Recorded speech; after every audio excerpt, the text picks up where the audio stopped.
Ils s'étaient rassemblés très tôt ce lundi, jour de l'ouverture du procès des dirigeants du parti néo-nazi Aube Dorée, des dirigeants que ces manifestants antifascistes qualifient d'assassins. Mais le procès, aussitôt ouvert, a été suspendu jusqu'au 7 mai pour des raisons de procédure.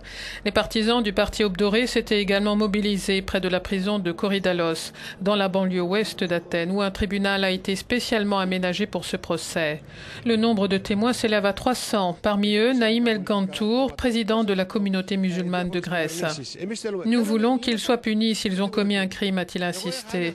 Même moi, si j'avais commis un crime, je devrais être puni. Le procès a commencé par des opinions conflictuelles concernant sa légitimité, a indiqué Evangelos Galetsas, avocat de la défense. Les autorités ont décidé de fusionner les deux affaires, l'activité d'une organisation criminelle et le meurtre de Pavlos Fyssas, a-t-il ajouté.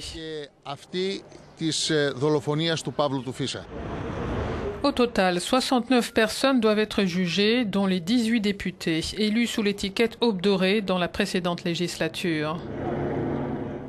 Pour la première fois dans l'histoire récente grecque, tout le groupe dirigeant d'un parti présent au Parlement passe devant la justice, souligne notre correspondant. Aube Dorée continue d'obtenir le soutien significatif des lecteurs. Le verdict du procès pourrait causer des troubles dans le paysage politique.